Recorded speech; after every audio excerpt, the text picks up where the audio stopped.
Oke, kita masuk pertemuan yang ketiga ya. Pertemuan pertama itu kuliah umum, pertemuan kedua pembahasan silabus RPS, dan sekarang pertemuan yang ketiga. Nanti ditantangani 3 absen. Waduh, tinggal absen. Coba ambil dulu absen di ruangan saya. Kok saya lupa ya.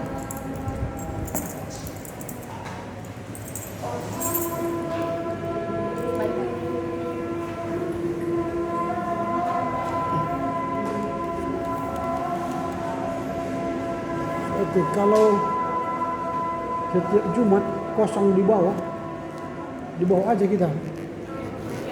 Ya, ini kan tidak diisi, saya lihat di bawah kosong daripada ke atas ini. Kuat sekali suara kawan itu, bersorak-sorak gitu, bergembira dia sana. Pas ke kita kan, kalau ke bawah agak dia turun ke bawah, tidak begitu kuat. Oke lah, sambil menunggu si siapa namanya itu, karena silakan dipimpin dengan doa, nyanyi dan doa membuka kuliah kita.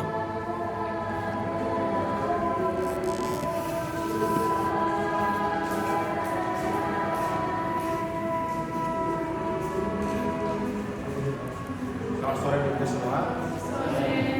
Sebelum kita mulai pertemuan kita, mari kita bernyanyi dari Kidung Jemaat 355. 355 Yesus memanggil, mari segera. 1, 2, 3 ya. Yesus memanggil, mari segera, ikutlah jalan selamat bakal, jangan sesat, dengar sabdanya, hai marilah segera. Sungguh nanti kita akan senang, bebas dosa, hati pun tentram, bersama Yesus dalam terang, di rumah yang kekal. Sebelum mulai kita mari berusaha berdoa. Ya Allah Bapa yang dalam surga, Bapa untuk Bapak pada hari ini Bapak mengumpulkan kami di bawah ini Bapak. Begitu juga Bapak, sebentar lagi kami mau memulai pekerjaan kami Bapak. Berkatilah kami, berikan kami kebenaran supaya kami dapat menerima apa yang diajarkan bersama Bapak. Begitu juga Bapak, kami tidak lupa mendoakan kawan kami yang belum masuk ke dalam doa ini Bapak. Dapat beri dia supaya dia dapat menghadiri kelas ini Bapak. Begitu juga kepada saudara Bapak, berikanlah dia ketabahan supaya dia dapat mengajari kami murid-muridnya dengan baik Bapak. Inilah adalah anak yang kau sempurnakan dan tidak kepikiran kudus. Haleluya. Amin. Amin. Oke. Kasih. Kalau berdoa itu harus kuat-kuat biar kedengaran. Saya berjuang tadi mendengar apa yang kau bilang. Kedengaran. Padahal jarak 1,5 meter kan. Jadi kalau berdoa itu kita mewakili teman-teman, menyampaikan isi hati teman ke Tuhan. Jadi kalau berdoa itu haruslah bagus, bisa didengar. Ya. Kasih. Iya Pak. Saya panggil nama-nama kita ya. Kita ada 14 orang ini.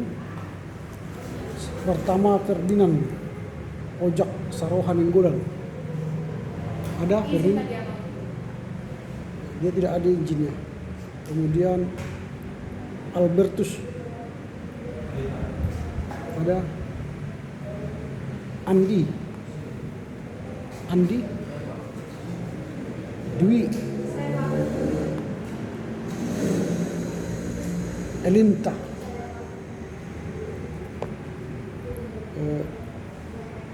Elna, nada, Priscilia nggak hadir,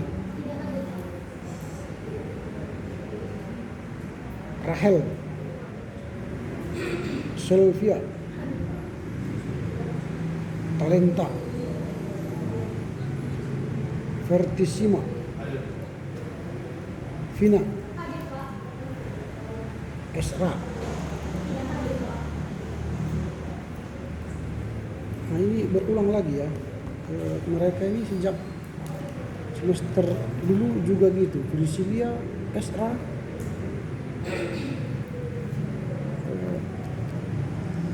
kenapa gitu ya? Kasihan nanti kalau memang tidak mau, kasihan mereka bayar uang kuliah tapi tidak serius. Hitung tangan ya, absennya 3.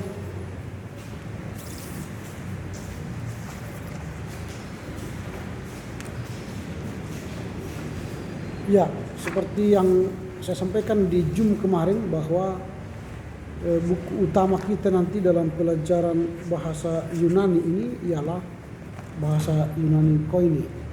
Mudah-mudahan sudah dimiliki semua ya, sudah ada ya, Yunani Koine. Jadi semuanya pelajaran kita akan dimulai dan dikerjakan dengan buku ini. Bahasa Yunani Koine. Koine itu artinya umum. Itu bahasa Yunani Koine artinya bahasa Yunani umum. Kalau kita membaca dalam pelajaran pertama, kita akan melihat bahwa bahasa Yunani Koine itu terdiri dari 24 huruf. Mulai dari nanti alfa, beta, gamma, delta, epsilon, zeta, eta, dan sampai nanti pada omega. Itu 24 huruf.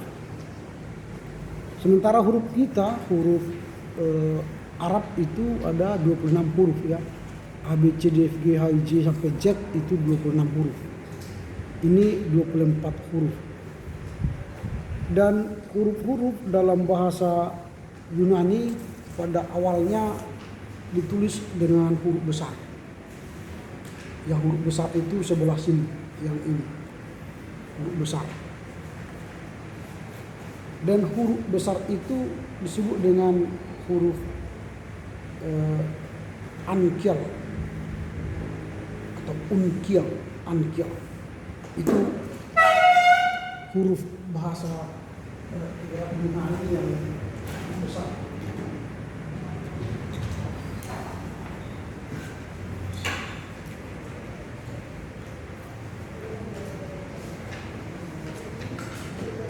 Jadi dia selalu huruf besar. Dulu di awal-awal dia di huruf besar, disuruh ditulis dengan huruf besar. Tapi dalam perkembangannya dalam Yunani Koine dia ditulis dengan huruf kecil. Huruf kecil itu disebut dengan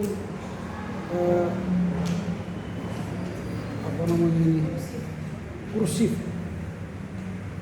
Kalau dia huruf kecil disebut dengan huruf kursif.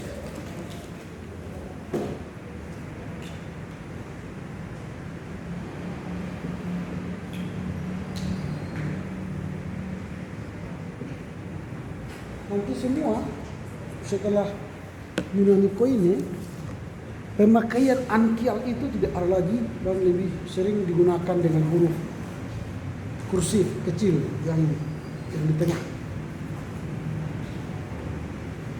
Di transkripnya nanti pembacanya ini di ujung yang cara kita membaca huruf itu. Nah kalau kita lihat nanti dalam sejarah huruf atau bahasa Yunani ini, maka kita akan temukan bahwa huruf Yunani ini kalau dalam buku ini sering disebut juga dengan bahasa abjad Iberani atau berasal dari abjad Feniki ya. Dan kata koine itu koine artinya ini umum. Kalau Yunani koine artinya Yunani umum. Jadi Yunani umum, yang artinya yang dipakai secara umum.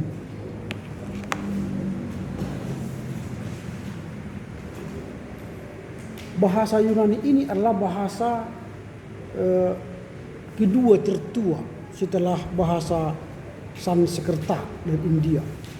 Jadi bahasa tertua nomor 2 di dunia. Yang pertama itu Sanskerta dari India. Dan dia sudah berkembang ratusan tahun sebelum kekristenan. Dan bahasa Yunani ini telah dipakai dari beberapa zaman. Mulai dari zaman masa perkembangan awal. Jadi dia sudah digunakan mulai dari zaman masa perkembangan awal.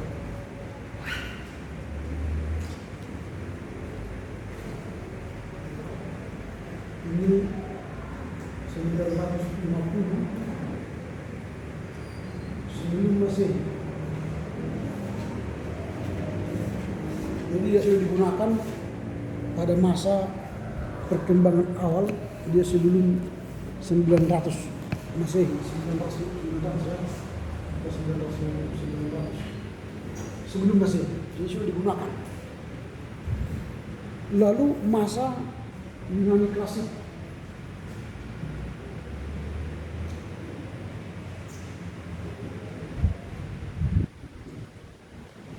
ini tahun 900 sebelum Masehi sampai 330 sebelum Masehi. Ini sudah digunakan pada masa Yunani klasik. Kemudian pada masa Yunani Koine,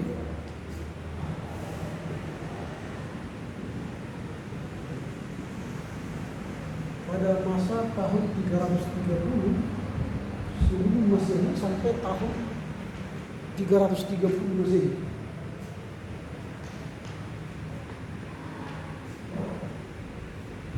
Lalu masa Bizantin.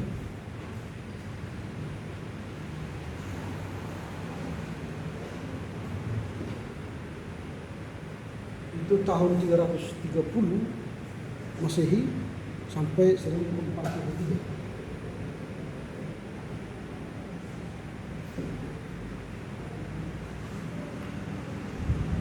Dan masa Yunani modern.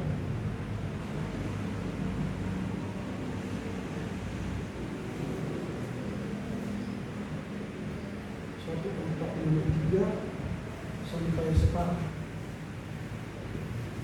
Inilah penggunaan bahasa Yunani. Dan pada masa Yunani inilah diterjemahkan Alkitab menjadi bahasa Yunani yang disebut dengan Septuaginta. Makanya kalau ada nanti kitab Septuaginta di mana PL dan PB diterjemahkan ke dalam bahasa Yunani, ini tahun 330 sebelum Masehi sampai 330 Masehi. Di situ diterjemahkan Septuaginta, artinya Alkitab ke dalam bahasa Yunani.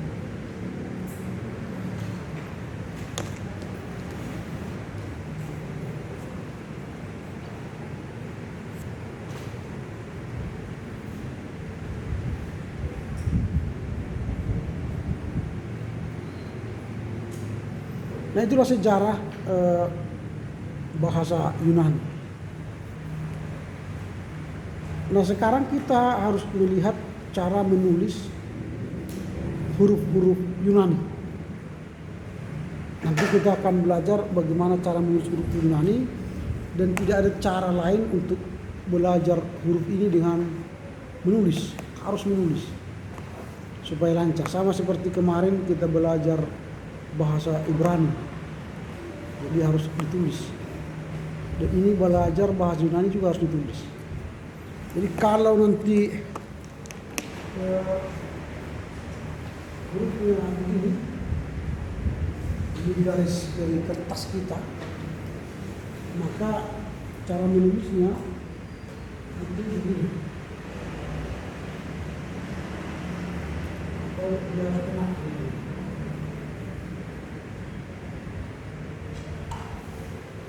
Alfa,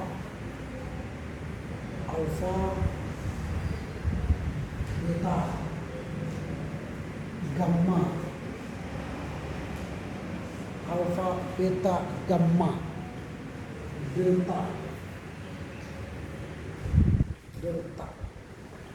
zeta. Itu cara menulisnya, alfa, gamma, delta. Jadi kalau dia pakai garis cara menulis bahasa Yunani. Jadi sama seperti kata-kata dalam Latin ya, alfa, A, B, C, D gitu ya. Nah itu. Nah sekarang kita lihat dulu dalam buku kita huruf besar, huruf kecil. Tapi kalau huruf besar itu sudah jarang dipelajari orang. Yang paling diutamakan ialah huruf kecil. Jadi kalau belajar bahasa Yunani kita nanti yang kita gunakan huruf kecil. Huruf besar itu kapan juga dipakai? Dipakai itu kalau menulis nama orang, nama tempat. Nah itu biasanya di huruf besar digunakan. Jadi hanya untuk tempat atau orang. Lalu atau untuk memulai suatu bagian karangan baru atau kutipan. Disitulah digunakan huruf besar. Misalnya nanti kata alfa dan omega, kan itu sering kan kita lihat dalam dalam simbol-simbol ya, alfa besar di dalam alfa, omega besar. Biasanya simbol-simbol di gereja sendiri besar atau Kristus.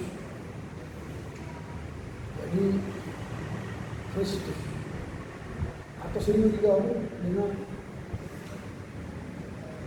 kalau ada keliling seperti ini, itu sebenarnya dari Kristus.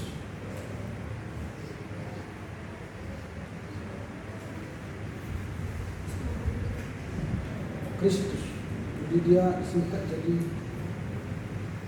XR dari Kristus. Itu biasanya kata huruf besar itu digunakan untuk nama orang atau tempat atau simbol alfa atau omega. Itu biasanya nama-nama tempat.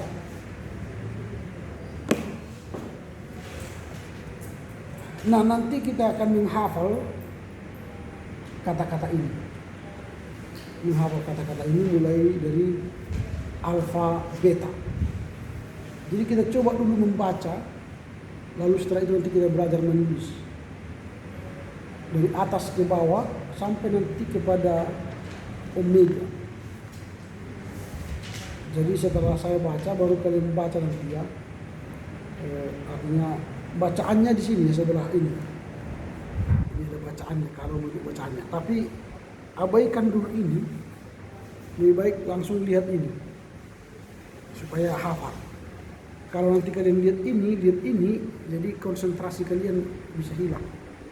Tapi lihat langsung ke huruf kecilnya, lalu nanti kalian mulai hafal-hafal supaya bisa mengingat huruf itu. Kalau tidak nanti bisa lupa. Dan ini harus dihafal. Bangun pagi nanti kalian hafal atau buat nanti cari kertas menghafalnya. Gitu ya. Nah kita mulai dari atas, misalnya alfa, beta, gamma, delta. 4 huruf dulu. Alfa, beta, gamma, delta. 3 ya. Alfa, beta, gamma, delta. Jadi hafal dulu alfa, beta, gamma, delta. Jadi bagaimana cara menulisnya? Di tadi sudah saya tunjukkan cara menulis. Jadi harus digantikan nanti dalam buku-buku harus kita mulai lihat bagaimana cara menulis bahasa Yunani, bukan bahasa Yunani. Jadi seperti ini.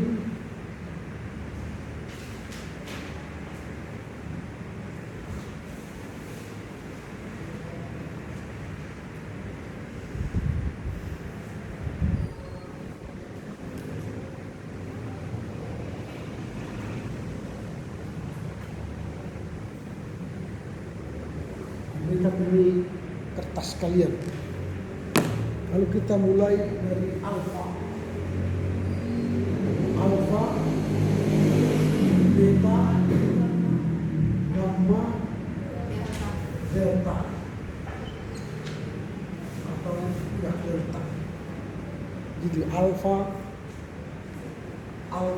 beta, gamma, delta. Coba 3 ya. Alfa, beta, gamma, delta. Itu jadi cara menulisnya alfa, beta, gamma, delta. Itu cara menulis alfa, gamma, delta. Lalu setelah itu zeta, eta, theta, iota. Zeta, theta, zeta ya. Setelah gamma, epsilon ya di sini.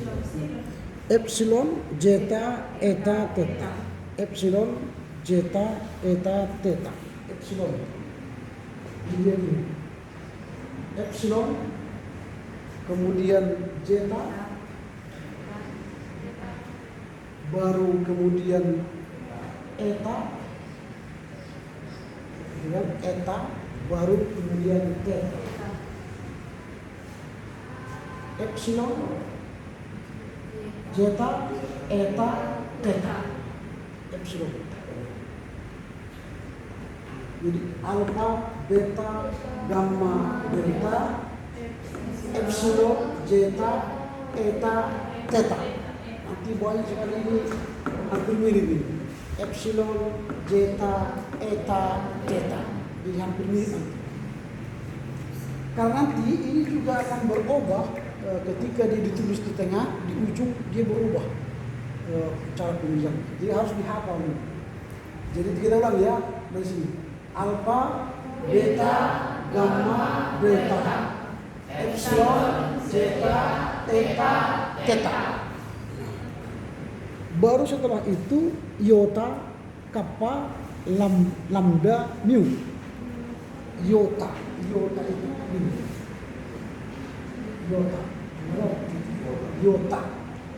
Iota, kappa. Jadi kappa itu ini. K. Iota, kappa, lambda, mu. Lambda dari mu. Iota, kappa, lambda, mu. Jadi sudah ada 12 kata huruf ya. Alfa, beta, gamma, delta, eta, epsilon, eta, epsilon, zeta, eta, theta, iota, kappa, lambda, mu. Kita ulangi dari awal 3 ya. Alfa, beta, gamma, delta, epsilon, zeta, eta, theta, iota, kappa, lambda, mu. Jadi iota. Satu iota pun tidak boleh berubah kalanya. Itulah iota. Iota itu ini. Satu iota. Jadi sudah jelas ya. Setelah iota, kappa, lambda, mu, baru nu, ya, baru psi.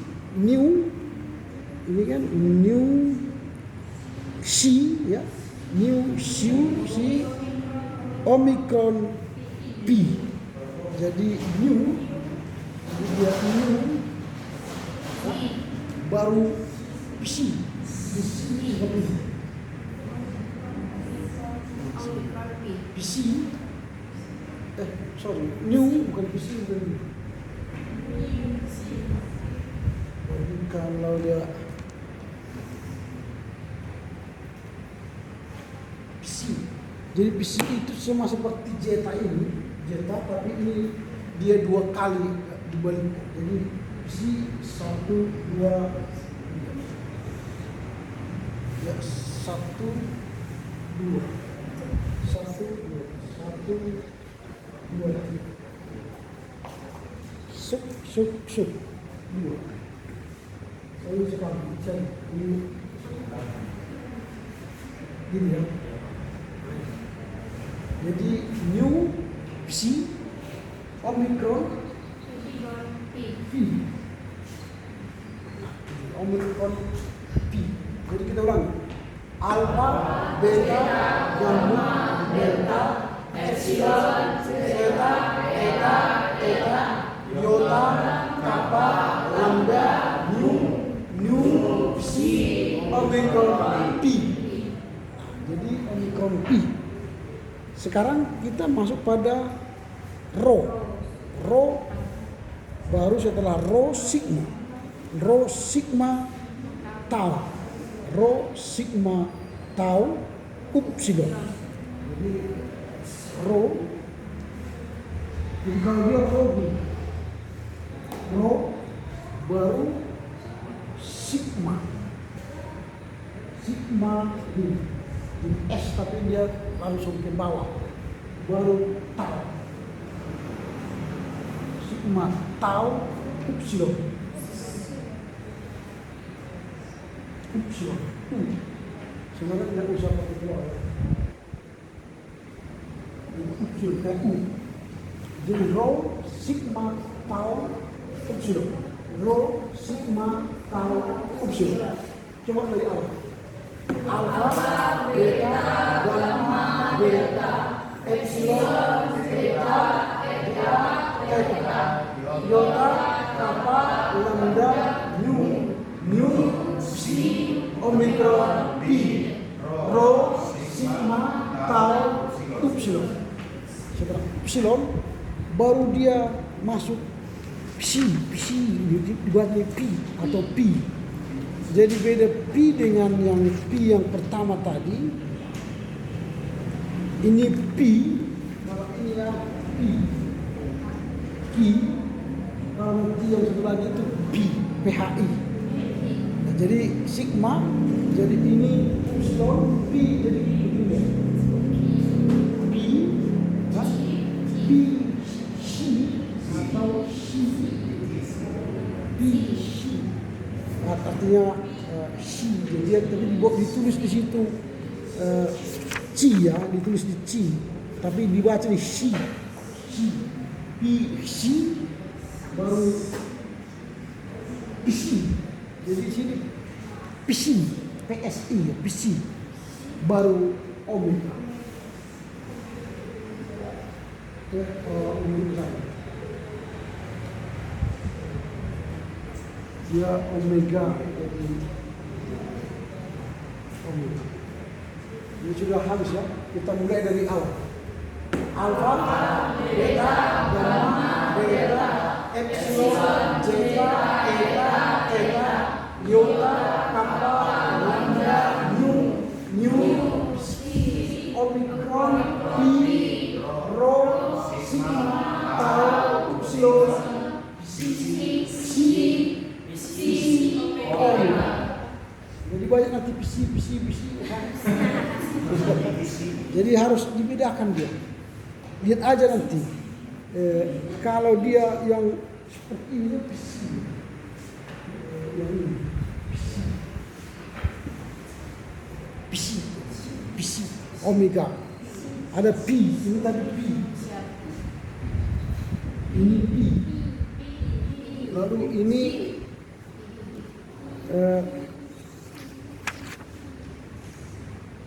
C.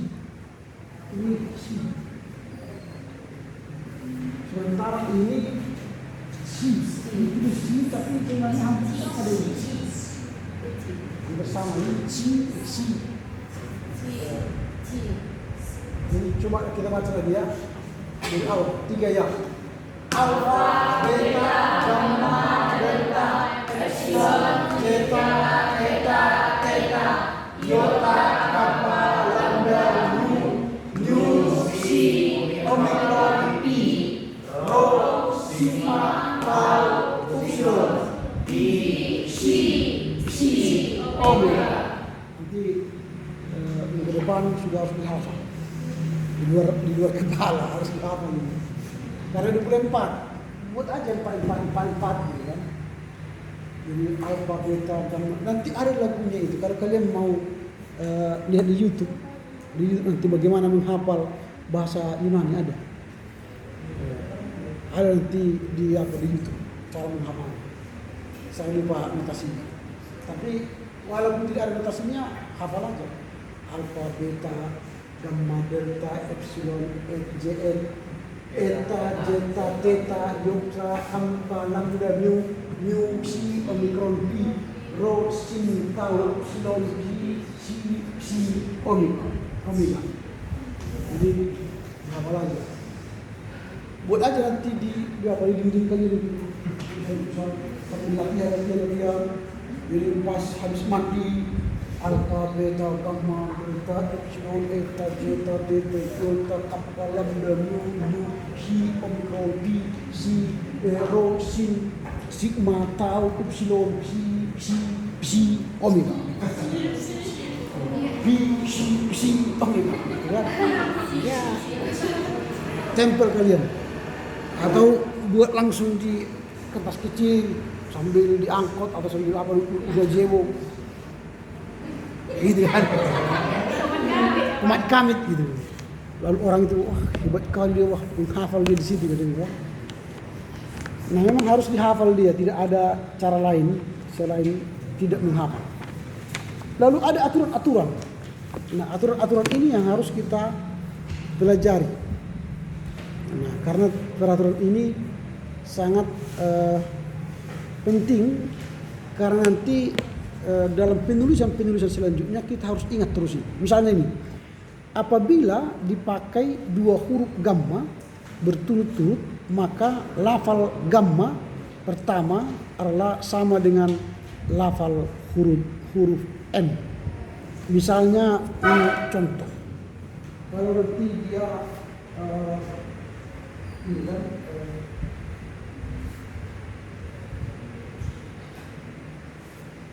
ini kan 2 gamma. Ini kan gamma kan? Maka dia ini menjadi N. Angelos, malaikat. Bukan angelos, kan? Bukan angelos. Tapi menjadi N dia berubah. Kalau bertemu 2, maka huruf pertama ini menjadi N, menjadi angelos. Nah itu contoh. Itu harus diingat. Setiap bertemu gamma 2, jadi N. Sama seperti orang Batak juga kan gitu kan. Kalau dituliskan ini Donghon, kan Donghon. Tapi kalau dibaca jadi Dokkon. Ini berubah jadi K, ini jadi K. Kalau bertemu NG jadi K, H jadi Dokkon. Tapi ditulisnya Donghon. Kalau mertanginya apa namanya? Selain mendok dang apa lagi bahasa lain maradok kan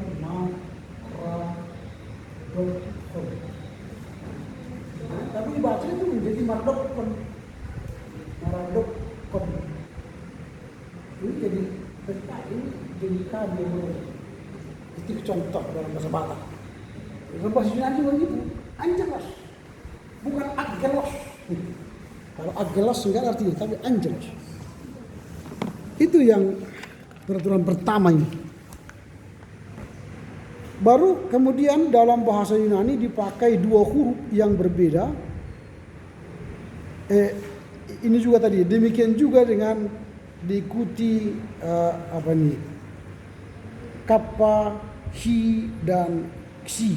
Itu juga kalau itu juga di double dia akan berubah nama. Itu masih di poin pertama ya.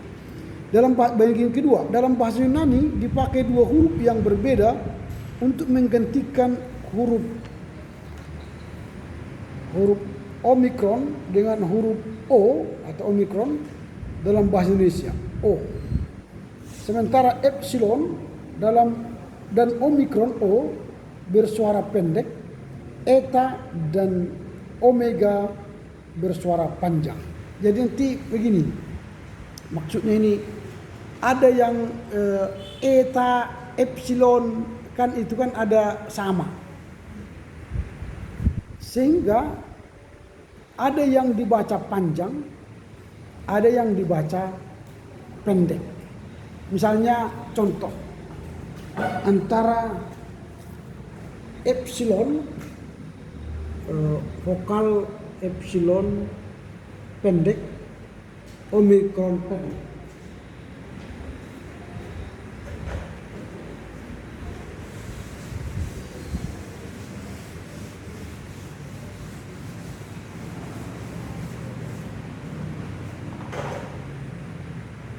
Ini epsilon pendek. Sementara eta ini panjang. Epsilon, ya kan itu, panjang, kepepet. Jadi dia pendek, ini panjang. Eta panjang, epsilon pendek, sama-sama Kalau ditulis nanti dalam bahasa Indonesia sama-sama tapi ini nya pendek, ini nya panjang. Kemana Pak? Gitulah itu epsilon. Itu pendek. Ada juga omikron itu pendek. Tapi omega itu panjang. Sama-sama O pendek, O panjang, omega, omikron, lontong, lo pertama pendek, O kedua panjang, lontong, O kan, lontong, lon pendek kan, tong itu dua kan, lontong kedua itu panjang O. Jadi pakai O dan O, omikron dan omega. Nah kira-kira begitu makanya. Jadi ada panjang, ada pendek. Nah itu nanti harus dia lihat. Misalnya Theos itu pendek. Theos, Tuhan, Theos. O itu omikron pendek. Tapi kalau dia mau panjang, misalnya O, Lego,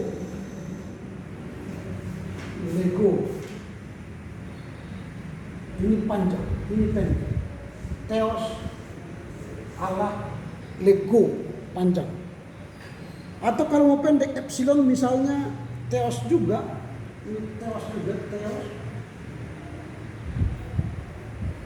Ini epsilon, pendek, Theos.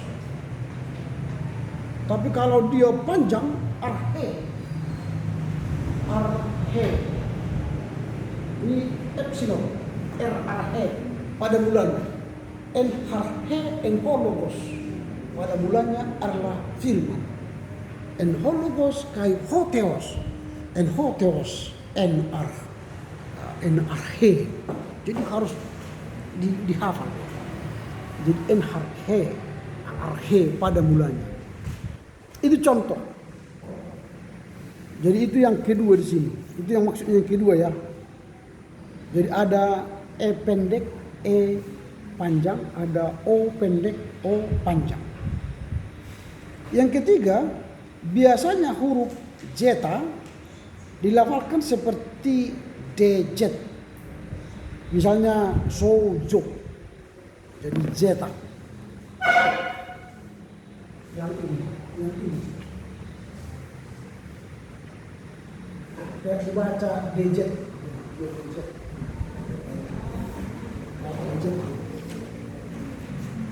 Jadi misalnya kata sojo, ini kan kata sojo,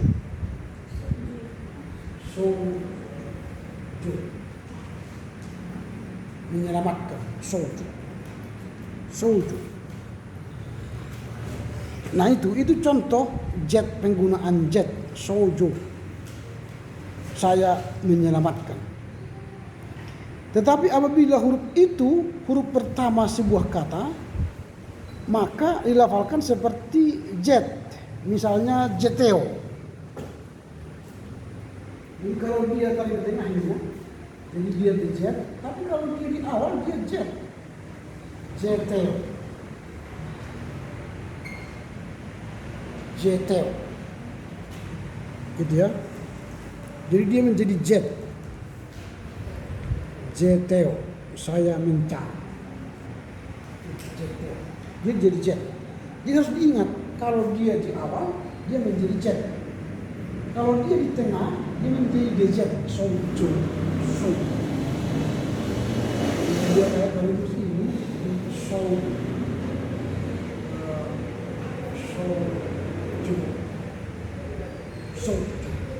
Baca sojo. Kalau ini jeteo.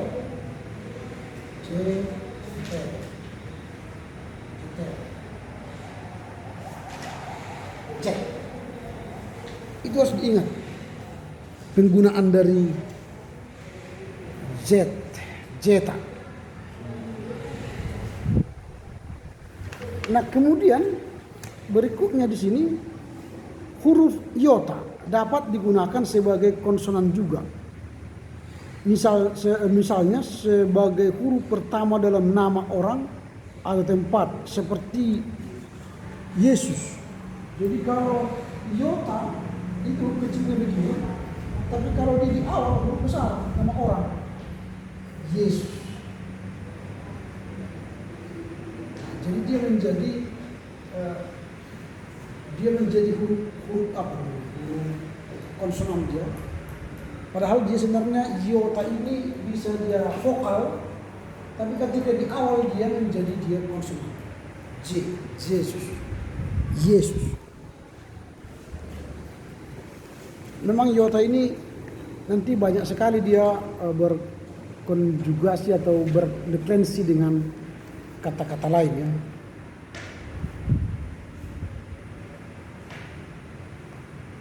Nah, nomor 5, kata sigma mempunyai dua bentuk, yaitu sigma ketika dipakai pada permulaan atau di tengah sebuah kata, dan sigma jadi sigma ya, artinya S seperti itu dia sigmanya ketika menjadi huruf terakhir. Misalnya Yesus. Nah, ini kan coba kita lihat. Ini kan sigma. Ini sigma juga. Kalau dia di tengah, dia tetap menjadi sigma seperti ini. Tapi kalau dia di akhir, sigmanya menjadi ini. Sama-sama S ini. Ini S. Kalau dia di tengah, sigmanya menjadi seperti ini tulisannya. Tapi kalau dia di akhir, tulisan sigmanya jadi ini. Jadi ingat nanti kalau dia di akhir, maka sigmanya seperti S. Kalau dia di tengah, sigmanya menjadi seperti begini, seperti apa itu ya? Tahu lah huruf apa dia. Kira-kira seperti itu dia. Nanti harus diingat. Pemakaian sigma.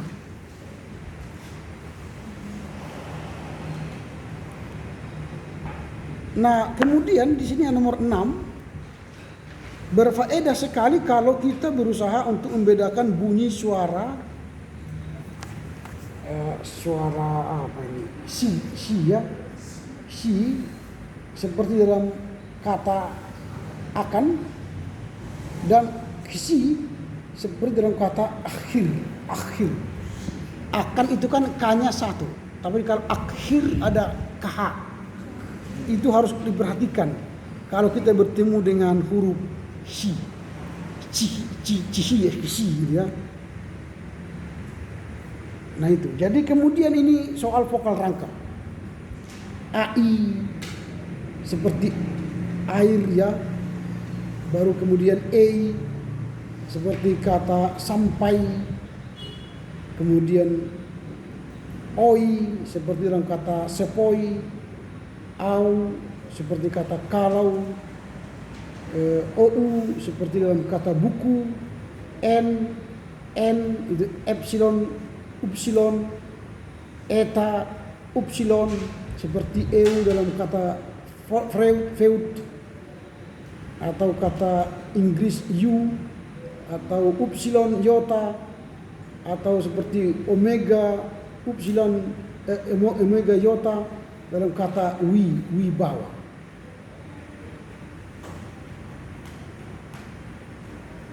Dan melafalkan kata epsilon dan eta hampir sama, gitu ya, sama saja, tidak ada bedanya. Dan melafalkan huruf eta sama dengan melafalkan vokal rangkap e. Kalau ada e, jadi e dibaca, jadi e.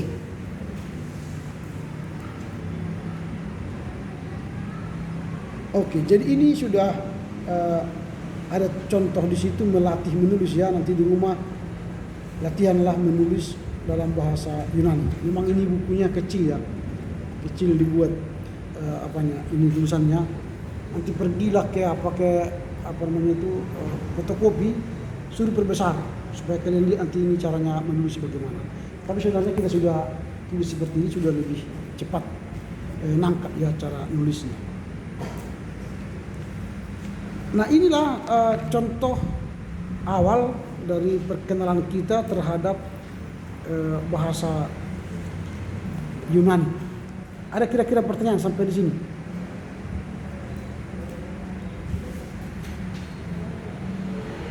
Tidak ada.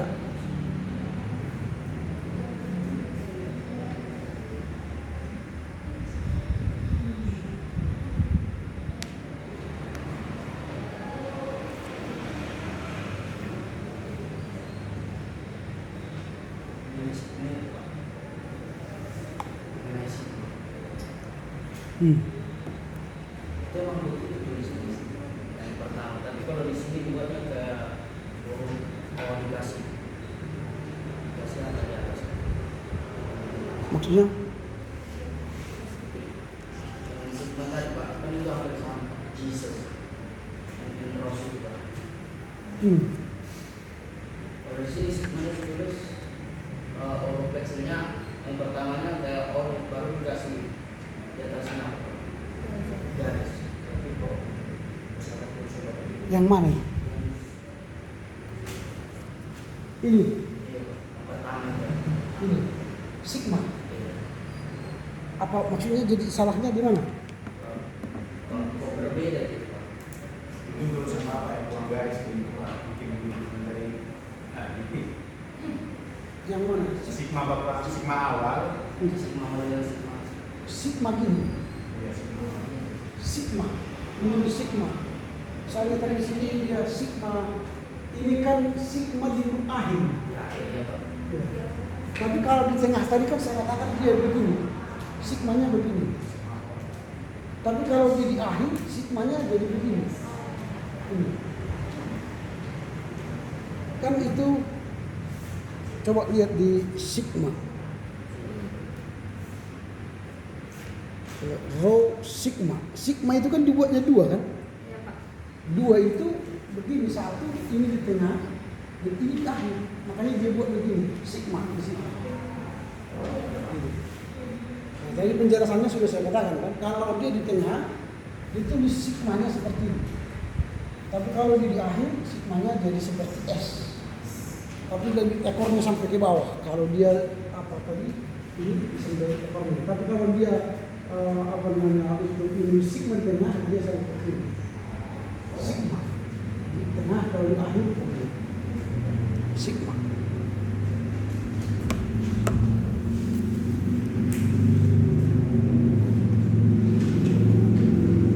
Oke, jadi kalau dia huruf besar tadi saya katakan biasanya ditulis nama kota, nama orang. Misalnya contoh huruf kata Roma. kata Roma itu kan huruf besar R-nya. Roma maka dia kan P. Jadi huruf besar R. Di Roma. Roma atau Rome. Kalau dalam bahasa sini bukan Roma, Rome. Ini Roma. Ini dia R-nya huruf besar kayak P. Jadi P itu dalam bahasa Yunani R. Jadi dia Roma, Rome. Ya, ada lagi mau tanya? Pak, kalau Rome kan Pak, di sini huruf besarnya di epsilon juga ada Pak. Di epsilon? Oh, kalau yang E-nya itu di huruf kecil ya Pak? Rome. Itu Bapak itu berarti hanya penggunaan kata depannya itu huruf besar gitu Pak? Bukan.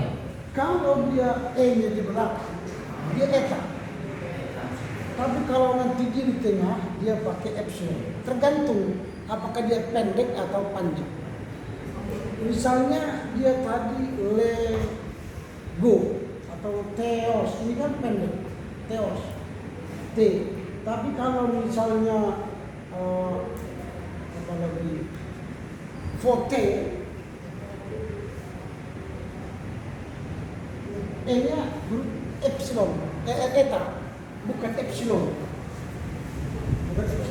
Jadi kalau dia panjang, maka ditulislah eta. Tapi kalau pendek epsilon, sama dengan O. Kalau dia pendek, dia pakai omikron. Kalau dia panjang, pakai omega. Jadi dilihat itu. Biasanya eta itu pasti ditulis di belakang. Rome. Tidak pernah ditulis menjadi Rome. Nggak mungkin. Karena dia suara kita nggak mungkin pendek di sini. Rome. Tapi kan Rome, kan itu kan nggak mungkin Rome. Gitu kan? Biasanya kan Rome. Kan panjang kan. Makanya pakai epsilon. Tapi kalau dia Rome, katanya kan. Jadi nggak mungkin Rome, pendek. Tapi dia pasti Rome. Karena nama kota. Mau kemana kalian? Medan. M-nya itu kan panjang. Mau kemana ke Medan? Nah, gantung N-nya kan. Gak mungkin.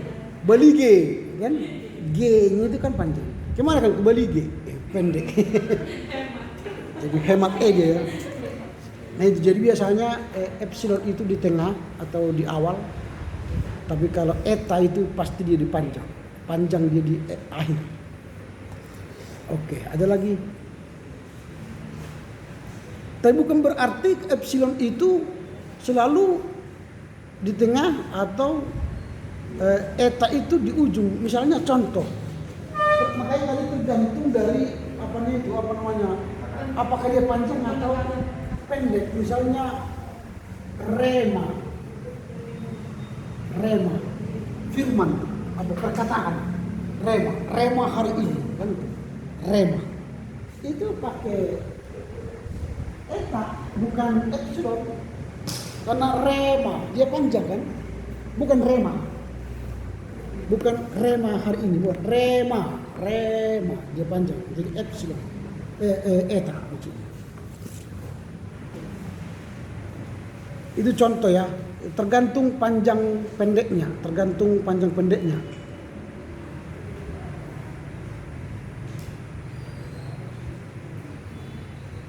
Ada lagi? Ya. Kenapa di sini nggak ada huruf W? Misalnya seperti Hawa, penulisannya nanti kayak mana? W. Biasanya itu nanti menjadi Hawa, wow. Nanti dia menjadi Yota itu nanti, Yota. Ya. Jadi Yota itu kan kayak Yesus itu kan jadi Yota itu jadi Yota. Hawa. Jadi nanti dia menjadi kalau dia menjadi Hawa. Nanti kita akan pelajari Hawa. Jadi dia begini. Hawa, H itu jadi ini. Itu smooth breathing dan smooth breathing. Hawa. Jadi kalau dia nanti begini, awak tidak ada hani. Awak. Jadi nanti kita akan belajar ini. Cara ini beda. Ada smoke breathing, ada tidak breathing dia. Itu tanda tanya. Di dalam bahasa Yunani ada itu. Itu namanya tanda elision dan tanda diaresis. Ya, nanti dia tanda elision dan tanda diaresis. Oke, jadi sampai di sini dulu ada kira-kira pertanyaan. Nanti kita akan masuk pada tanda. Karena beberapa tanda itu sangat penting dalam bahasa Yunani. Ada tekanan-tekanan juga nanti di sana. Ada aksen-aksen juga nanti di sana.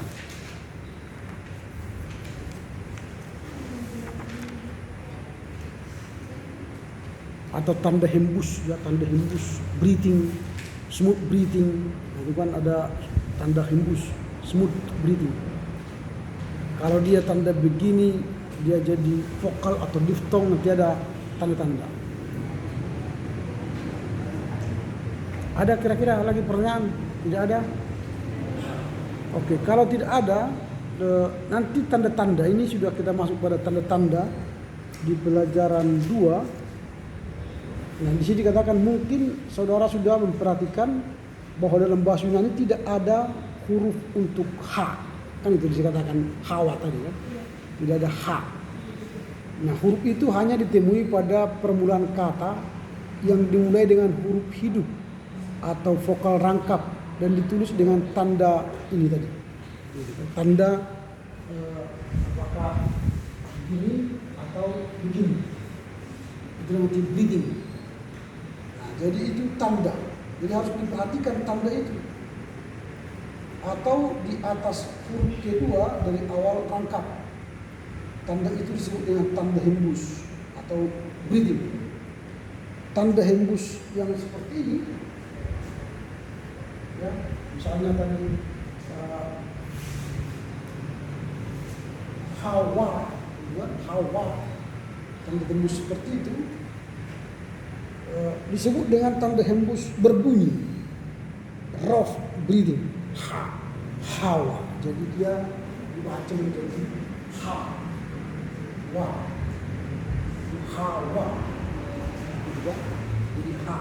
Karena tidak ada ha dalam bahasa Yunani, tapi inilah penggantikan keluar di sini. Itu namanya vokal berbunyi, atau di sini disebut dengan tanda hembus yang disebut dengan rough breathing. Dihafalkan seperti huruf H. Misalnya kalau dia O, ini O, tapi kalau dibuat di sini jadi ho. And ho logos, kai ho logos and ho logos. Ho logos itu di sini. Tapi kalau dia begini tidak dibaca ho, tapi O. Menjadi O dia. Itu tergantung tadi smooth breathing atau rough breathing. Jadi rough breathing diftong vokal dia, jadi bersuara vokal dia. Menjadi ho. Nah, itu disebut dengan tanda rough breathing. Dihafalkan menjadi ha, menjadi ho, ya, atau ha. Tanda yang tadi ini saya katakan tadi ini, tanda ini, dia tidak bervokal, tidak bersuara. Nah, disebut dengan tanda hembus tak berbunyi atau smooth breathing. Jadi rough breathing dan smooth breathing, tidak bersuara.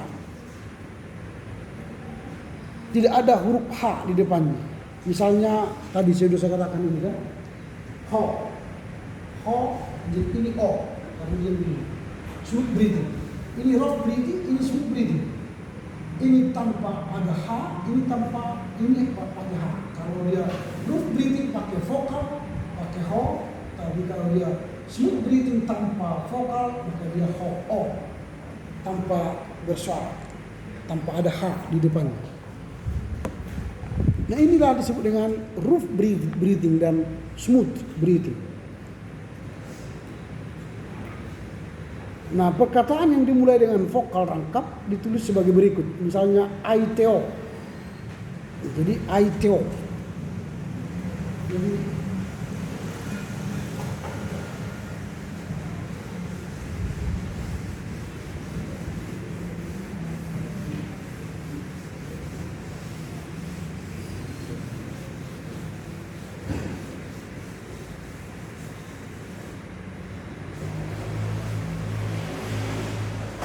misalnya kalau ini, coba ya, saya tulis I Teo. Di atasnya kan pakai begini. Kalau begini kan berarti dia smooth breathing, tidak pakai tambahan. Berarti ini dibaca I Teo. I Teo.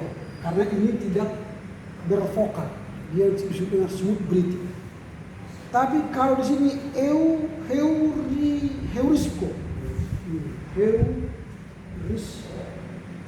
Heurisco. Tapi di sini dibuat begini. Dia menjadi rough breathing. Berarti dia bisa dibaca heurisco. Heurisco. Ada H di belakang. Ini tidak ada H, aiteo. Ini heurisco karena ada dia rough breathing. Ini smooth breathing. Nah ini kalau dua, I, eu, heu dengan I. Ini contoh. Nah apabila huruf pertama dari sebuah kata ro, maka ditulis tanda hembus berbunyi ro atau bunyi atas ro itu, misalnya ini tadi sudah saya katakan rema, ini kan rema. Jadi kalau dia pakai smooth breathing, apa ya, rough breathing, maka dia rema, karena ada H di depannya, rema. Tapi kadang-kadang kita membacanya bagi orang Indonesia rema bagi kita hari ini katanya. Karena dia tidak mau membaca ini. Padahal cara membaca ini yang benar ialah rema. Dia ada H. Tapi kalau dia pakai tanda smooth breathing yang seperti ini, dia menjadi rema.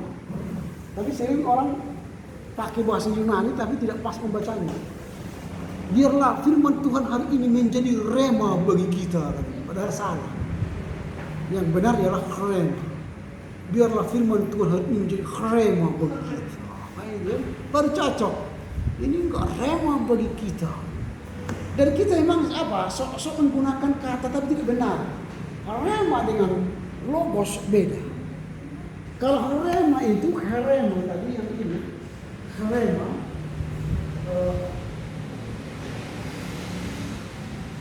Rema dengan logos beda.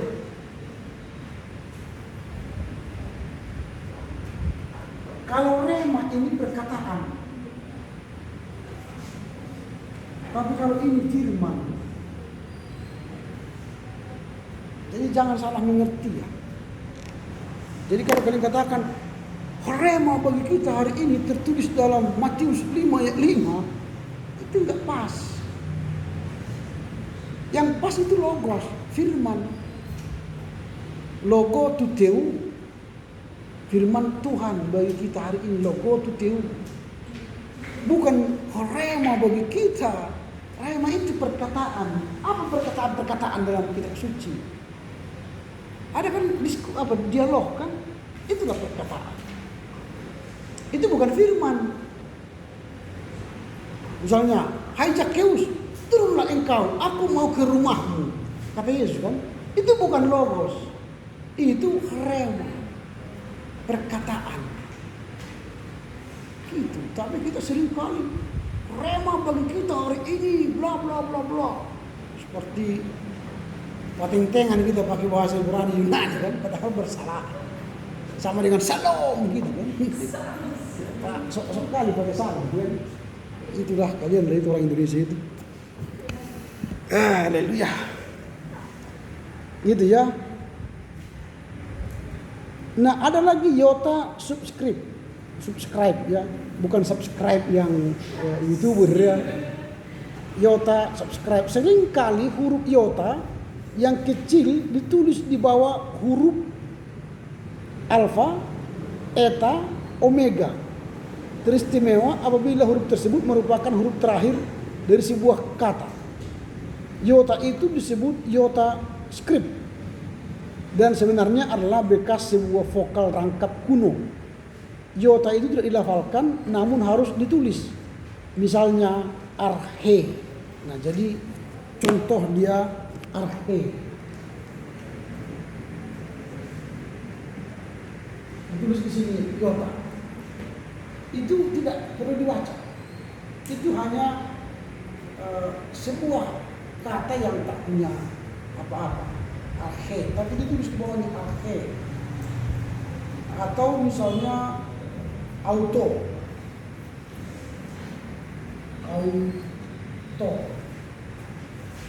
Dia ada iota di dalam. Itu disebut dengan iota script. Tidak ada artinya. Tapi dalam bahasa Yunani penting itu. Menunjukkan bahwa kata itu tidak punya kata vokal di belakang. Baru tanda baca. Tanda koma sama dengan bahasa Indonesia. Koma ya. Tanda akhir kalimat titik sama dengan bahasa Indonesia. Tanda koma di garis atas, titik koma itu kalau kita kan titik koma kan begini ya, misalnya firman Tuhan, titik koma. Kalau di bahasa Yunani di atas dia, kalau di atas dia jadi titik koma. Lalu kalau tanda tanya dia menjadi titik koma. Kalau bahasa Yunani titik ini artinya ini tanda tanya. Jadi kalau ada titik koma dalam bahasa Yunani itu artinya tanda tanya. Kalau misalnya dikatakan contoh logos, itu berarti artinya begini, logos tanda tanya. Jadi tanda titik koma itu artinya pertanyaan dalam bahasa Yunani. Baru ada elision dan diaresis. Apa elision? Tanda koma di atas sama dengan tanda hembus tak berbunyi atau disebut dengan kenapa ada berapa ya? Oke, nggak apa-apa lah. Itu tanda belak mengajar itu kan. Kalau guru tanpa bercoret-coret kan nggak benar itu kan. Ya harus ada tanda namanya pun mengajar kan. Ya. Sama seperti orang bertani tidak pernah kena lumpur, nggak bertani namanya itu. Nggak apa-apa, nanti aja saya mandikan nanti silang itu. Nggak apa-apa itu. Ya itulah karena sudah berkenalan dengan ini kan. Nah jadi tanda elision atau diaresis, jadi tanda tak smooth breathing tadi, tidak bersuara. Nah, itu dipakai untuk menggantikan huruf terakhir dari sebuah kata apabila kata tersebut dimulai dengan huruf hidup atau vokal rangkap. Misalnya di auto, bukan dia auto. Jadi dia ada tanda, misalnya kalau di auto, kalau ada di sini tanda begini, bukan tanda di, ini harus dibaca menjadi dia. Ini dia auto. Di auto. Dia auto. Ini kan karena bukan ditulis menjadi dia auto, bukan. Karena ini apa? Ini sama-sama alfa. Jadi kalau bertemu alfa dengan alfa tidak bisa dua-dua ditulis, maka satu ditulis menjadi ini namanya elision. Ini disebut dengan elision. Tapi dibaca tetap dia auto. Dibaca dengan dia auto. Tapi ditulis seperti ini. Di apostrof dan auto. Nah ini repot sekali memang bahasa Yunani ini. Tapi harus tahu kita sejak awal supaya kita tahu menggunakannya nanti dengan baik. Sama dengan Allah ina. Bukan ini kan Allah ina. Allah ina. Allah ina. Ini tidak ditulis menjadi Allah ina. Bukan. Karena ini AI. Jadi bertemu AI, dia menjadi ini. Karena dia sama-sama vokal. Tapi dibaca Allah, tetap Allah. Allah ina. Ini dibaca. Tapi ditulis pakai elision. Itu disebut dengan tanda elision. Nah, dalam bahasa Yunani sama seperti dalam bahasa Inggris, ada kalanya ditemukan dua huruf hidup tidak merupakan vokal rangkap. Kedua huruf tersebut harus dilafalkan. Nah, apabila ditemukan dua huruf hidup yang demikian, maka biasanya ditulis dengan tanda diaresis. Diaresis dua tanda kayak tanda petik di atas huruf yang kedua. Misalnya hasias. Ini asias.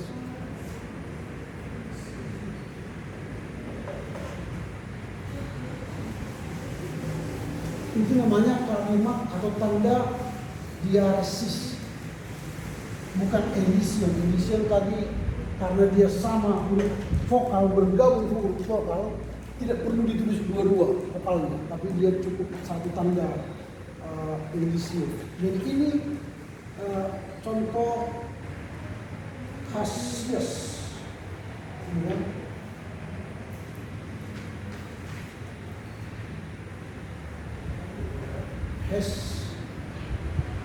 Hesias. Baru dia buat di sini. Dua. Hesias. Jadi kalau ini kan Y kan? Jadi ini Yesaya. Jadi Yesaya. Jadi tanda diaresis yang dua itu jadi Yesayas, bukan Yesias. Nah, kan itu di dalam tempat itu dibuat siapa? Suku katanya menjadi ini satu, baru dua, baru satu, ini baru tiga. Yesias, Yesaya, bukan dibuat jadi ini. Hesi atau jadi begini ya, Hesi as, bukan begini cara menulisnya, tapi yang benar seperti ini. Yesaya. Nah, disebut di sini aksen lagi. Selain kata elision, kemudian ada diaresis, ada juga aksen. Aksen dalam buku-buku bahasa Yunani modern kebanyakan kata-kata mempunyai sekurang-kurangnya aksen, yaitu akut, grave. Akut dia begini, baru grave terbalik ya gini ya. Atau circumflex pakai garis S di atas atau ada kurva terbalik di atas. Tetapi sebenarnya kebanyakan aksen itu tidak berarti. Lagi pula aksen tidak dipakai dalam naskah-naskah Perjanjian Baru yang tertua. Artinya itu kalau bicara aksen sebenarnya tidak begitu penting dalam bahasa Yunani. Tidak ada penekanan-penekanan dalam aksen. Tekanan pun begitu, tidak begitu penting ada tekanan-tekanan. Tapi kalau bahasa Ibrani kemarin dia punya tekanan seperti bahasa Arab ya. Baca bahasa Ibrani, Yunani, bahasa Ibrani atau Arab itu ada tekanan-tekanan. Jadi kalau bahasa Yunani tidak ada tekanan. Baca seperti baca bahasa Indonesia. Nah, inilah dulu pelajaran kita dalam pertemuan yang ketiga ini. Minggu depan kita sudah akan masuk pada bentuk present indikatif aktif bagi kata duo, saya melepaskan. Nanti kita sudah mulai masuk pada deklensi. Deklensi pertama kata luo, lueis, luei, luomen, luete. Baru luo wusim. Nah, jadi harus dihafal nanti itu.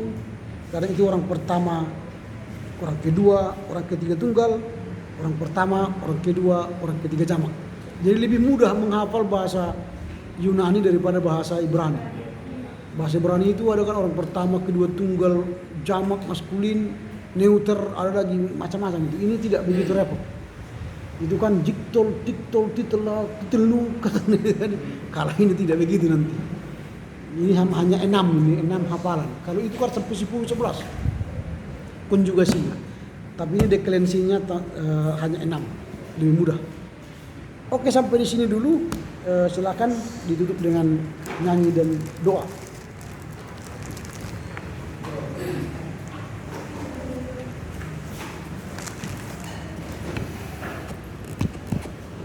Untuk menutup pertemuan kita, mari kita bernyanyi dalam Tuhan aku bersyukur.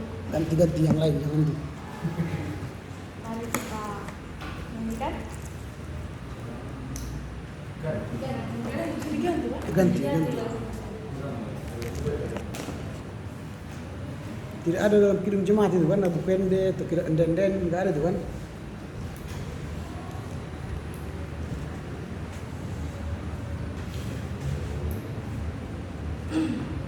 Kita bernyanyi dari Kidung Jemaat nomor 400 ayat yang pertama. Kidung Jemaat nomor 400 ayat yang pertama. Bagi jalan mulia tetap doaku inilah. Nyanyikan bersama. Bagi jalan mulia tetap doaku inilah. Tempat tinggi dan teduh Tuhan mantapkan langkahku. Ya Tuhan angkat diriku lebih dekat kepadamu di tempat tinggi dan teduh. Tuhan mantapkan langkahku. Kita berdoa. Segala puji dan syukur kembalikan pada datang kepada Bapa, di mana hingga pada sore hari ini Tuhan masih memberikan kami kesehatan. Kami masih bisa mengakhiri perkuliahan kami pada hari ini, Tuhan. Bapa yang baik, kami akan pulang ke rumah kami masing-masing. Kami juga sudah selesai melaksanakan pembelajaran kami. Kiranya Tuhan memberkati kami pribadi lepas pribadi, kami para mahasiswa, supaya kami bisa mengerti apa yang telah disampaikan oleh dosen kami. Tuhan juga memberkati Bapak dosen kami, berikan selalu hikmat dan pengertian kepada Tuhan, rezeki dan umur yang panjang serta kesehatan. Terima kasih Bapak, berkatilah perjalanan pulang kami, berkati aktivitas kami satu hari ini. Kami serahkan segala kehidupan kami dalam nama Tuhan Yesus Kristus, Juru Selamat kami yang hidup. Amin. Amin. Oke, terima kasih. Selamat sore.